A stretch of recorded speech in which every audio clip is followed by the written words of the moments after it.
Hi, my name is Andres Garcia, and today I'll be talking about the three branches of government, the checks and balances, and how I would change government.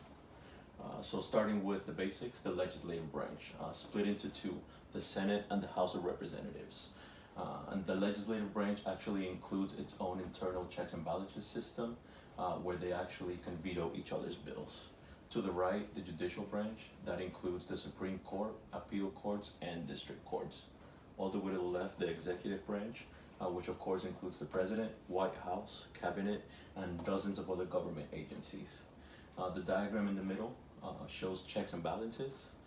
Here, the judicial, legislative, and executive branches.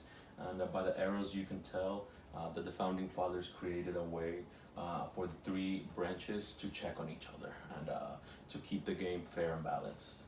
For example, the executive branch checks the legislative branch. The president can veto Congress legislation at any time. But on the other side, Congress approves and denies presidential nominations to the branch. Executive branch can also check the judicial branch. It can do so by having the president nominate judges. On the other hand, the judicial branch can fire back and declare presidential orders unconstitutional. The legislative and judicial branches, of course, can check each other.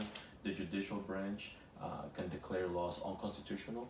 At the same time, the legislative branch can fire back at the judicial branch by having the Senate confirm president nominations, or the Congress can impeach judges and remove them from office.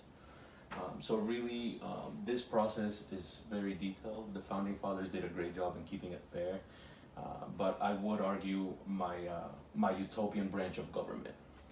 And as we know, the founding fathers created it, and it lasted a long time. But they couldn't have foreseen all the challenges facing future Americans. One of the greatest ones being corporations lobbying Congress aggressively, making it more difficult for new laws and regulations to be created for people rather than corporations. It surprised me to read in the textbook in pages 22 and 23 that corporate power has been effective in government since the 1800s. Roughly two-thirds of lobbyists in the nation's capital represent business firms.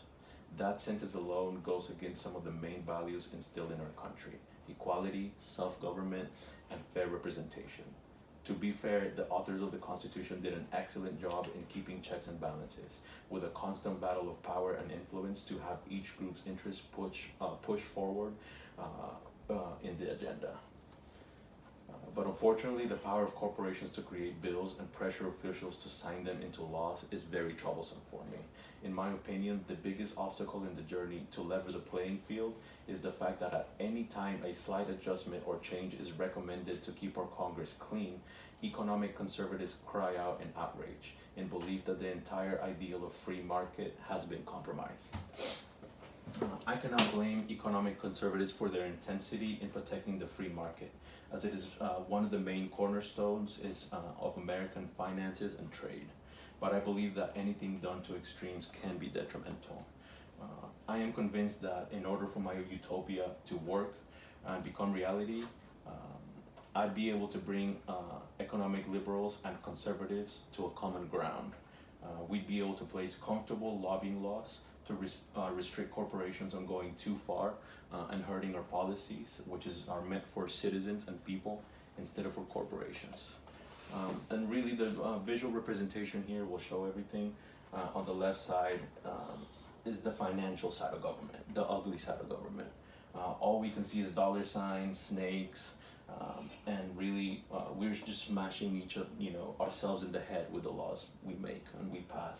We're letting these corporations have too much power. Really, on the right side are the important things to me, the things that America was founded on, which is the people. The people should be able to rule ourselves, represent ourselves.